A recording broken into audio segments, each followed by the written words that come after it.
Sebelumnya ada yang tahu lingkungan itu apa? Tempat kita tinggal. Tempat tinggal manusia dan hewan. Nah, sebelum masuk pembelajarannya, Ibu akan menyampaikan tujuan pembelajaran. Tujuan pembelajarannya itu siswa memahami pentingnya lingkungan sebagai tempat hidup semua makhluk hidup secara berkelanjutan hidup di bumi gitu. Nah, yang pertama itu ada lingkungan. Lingkungan itu adalah tempat di mana semua makhluk hidup tinggal dan berinteraksi. Kemudian terdiri dari dua komponen biotik, yaitu makhluk hidup, contohnya seperti hewan, tumbuhan, dan manusia. Kemudian ada komponen abiotik, contohnya yang tidak hidup, yaitu air, tumbuhan, apa lagi? Udara, Air. Nah, lingkungan yang seimbang juga sangat penting gitu agar kehidupan di bumi dapat berlangsung terus-menerus. Nah, jadi semua komponen itu saling bergantungan. Jika salah satu komponen dari lingkungan ada yang rusak, contohnya kayak hutan yang ditebang terus-menerus kan, itu menjadi gundul ya. Otomatis hewan-hewannya itu akan turun ke bumi. Dengan turun ke warga. Kan itu dapat membahayakan ya, apalagi kalau misalkan yang rumahnya itu hewan buas. Kan kita mungkin kan suka ada berita kayak harimau turun ke permukaan warga, pemukiman warga. Nah, itu kan sangat membahayakan gitu ya, karena itu hewan buas. Nah, maka dari itu kita tuh harus menjaga keseimbangan lingkungan alam agar tidak terjadi masalah-masalah yang tidak diinginkan gitu. Kemudian ada lingkungan sebagai habitat. Kita membahas habitatnya. Yang pertama itu ada tempat tinggal manusia. Manusia hidup di darat. Nah, untuk habitat burung itu hidupnya di udara dan di pepohonan. Yang ketiga itu ada ikan hidup di air. Nah, jadi semua makhluk hidup itu saling berinteraksi membentuk ekosistem. Jadi walaupun mereka berbeda-beda habitat, tapi mereka tuh saling bergantungan. Contohnya itu seperti manusia. Manusia kan bernapas dengan oksigen. Oksigen itu dari tumbuhan. Sedangkan tumbuhan itu memerlukan karbon dioksida dari manusia. Jadi kan kita saling bergantungan gitu antara tumbuhan dan manusia. Contohnya seperti itu. Kemudian habitat juga menyediakan tempat berlindung, air, dan makanan. Nah, kemudian ada komponen ekosistemnya, yaitu ada dua komponen. Yang pertama ada komponen biotik, yaitu makhluk hidup, contohnya seperti hewan, manusia, dan tumbuhan. Ada komponen abiotik, contohnya Air. Di dalam komponen itu ada yang disebut produsen. Produsen itu contohnya tumbuhan hijau yang menghasilkan makanan. Kemudian ada konsumen. Nah, konsumen itu hewan dan manusia yang memakan tumbuhan itu atau makhluk lain gitu. Kemudian ada dekompresi, yaitu bakteri jamur yang menguraikan sisa-sisa makhluk hidup. Contohnya sisa-sisa makhluk hidup apa? Ada yang tahu nggak? Nah, iya bisa. Manusia yang meninggal itu kan jadi kubur, lama-lama jasadnya kan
manusia dan kelestarian alam. Kemudian kita juga memikirkan bagaimana generasi mendatang. Jadi kita ambil contoh kecil ya dalam kehidupan sehari-hari. Kalau ke kampus atau ke sekolah atau pergi kemana aja, itu jangan membeli aqua dari luar, tapi bawa tumbler dari rumah. Itu udah contoh kecil yang apa ya? Yang mengefisiensikan apa ya? Iya, jadi kita tuh tidak apa ya? Tidak menimbulkan sampah gitu. Nah, contoh kecilnya seperti itu ya, bisa ditiru ya.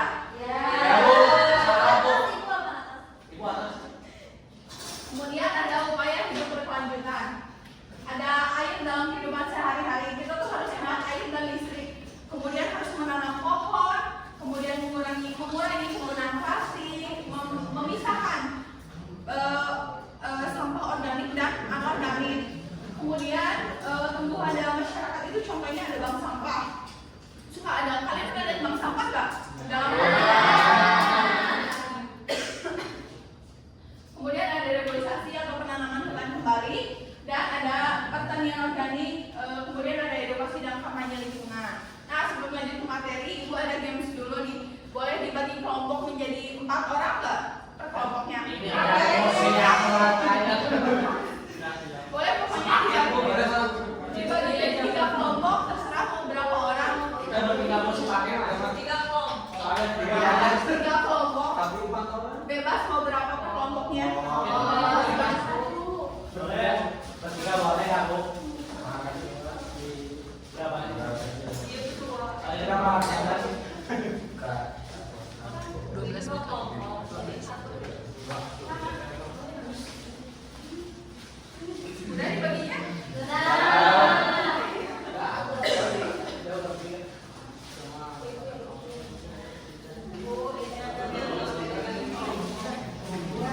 Nah, jadi tugasnya itu kalian harus bisa memisahkan antara sampah organik dan sampah anorganik. Ibu udah bawa sampahnya.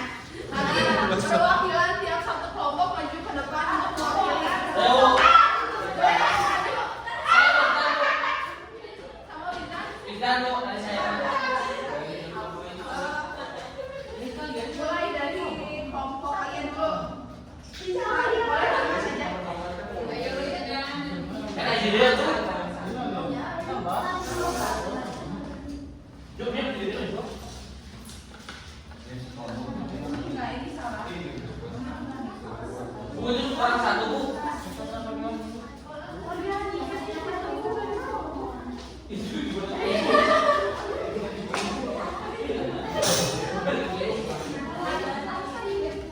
Nah, yang gak kebagian di depan nanti dikasih pertanyaannya.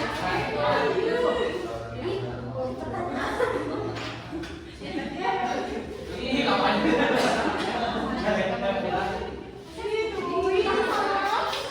Nah, yang memindahkan ini siapa?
keluar. Dengan kita menjaga lingkungan, hidup berkelanjutan, kita bisa melestarikan ini lagi generasi untuk generasi yang mendatang. Contohnya gini, contoh kecilnya, kalau kalian mau menebang pohon, itu kalian harus menanam kembali apa yang udah ditebang sama kalian. Karena kalau misalkan ngerti gak? Jadi kalau misalkan kalian mau menebang pohon, kalian harus menanam kembali untuk generasi yang mendatang. Kemudian kita bisa memulai dari hal-hal kecil, contohnya seperti tadi memakai tumbler. Kalau misalkan sudah menggunakan listrik, dimatikan gitu ya, jangan terus dinyalain lampunya walaupun udah siang gitu ya. Nah, sebelum masuk kesimpulan, gue akan menayangkan dulu sebuah video.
Tunggu sebentar ya. Iya, ya Bu.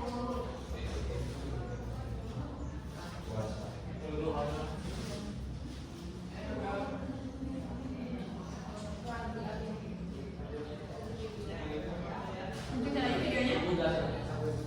Nah, boleh disimak videonya ya. Mohon maaf nggak ada suaranya, kendala.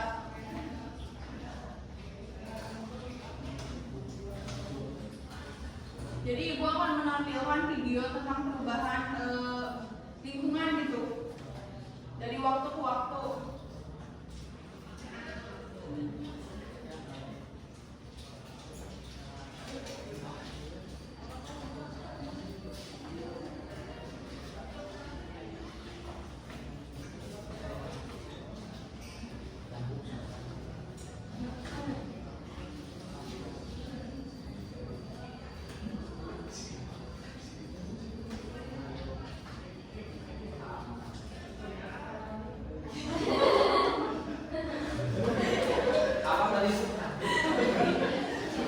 Suka dicat, suka di-styling, tapi bikin rumah, siapa aja, nggak cukup.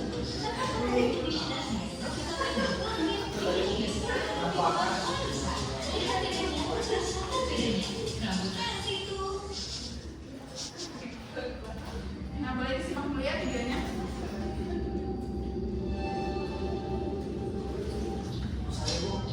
Right now, we're facing a man-made disaster of global scale. The collapse of our civilizations and the extinction of much of the world's people have spoken. Their message is clear. The amount of carbon dioxide in the atmosphere now, the piling in more and more carbon dioxide in the atmosphere, but they're chopping down the forests of the earth with a great hand. And the forests themselves are the most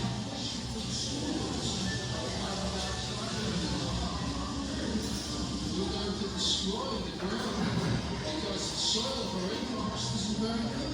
We are actually tampering with the climate of the earth and with our atmosphere.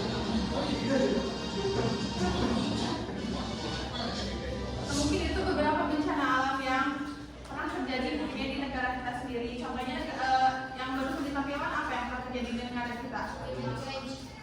Iya betul. Terus boleh angkat tangan? Jawa, kebakaran hutan, perubahan iklim. Riza? Udah. Banjir.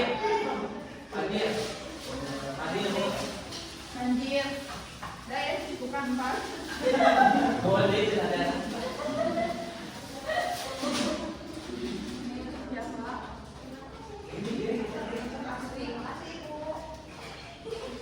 Untuk Rizdan.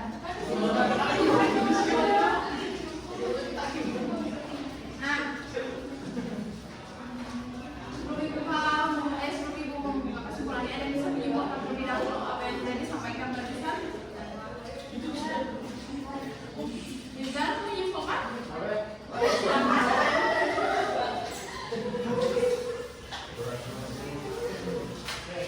Jadi puasa dan menjelaskan terkait dengan lingkungan berbagai masalah yang terjadi dalam lingkungan.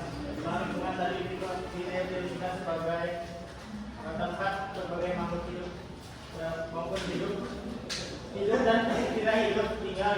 Di mana tadi juga dijelaskan bahwa lingkungan itu termasuk komponen biotik dan abiotiknya. Kalau biotik tadi termasuk manusia, hewan, dan tumbuhan.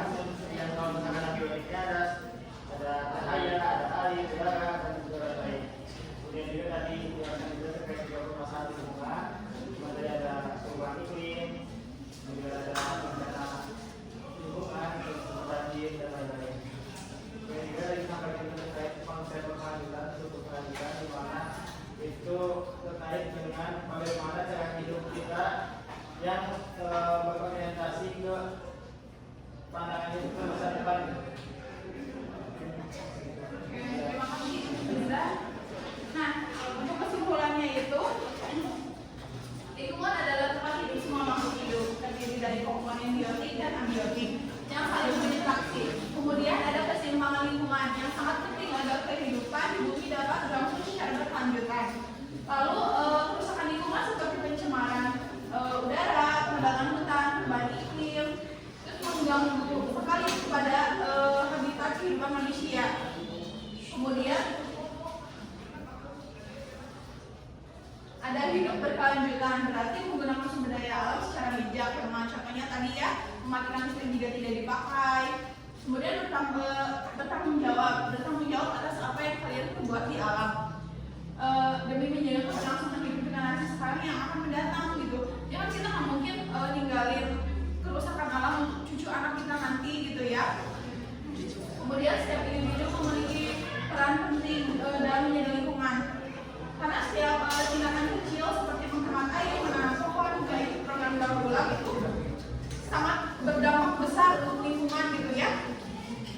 Mungkin sekian hari ini yang bisa disampaikan. Mohon maaf bila ada kata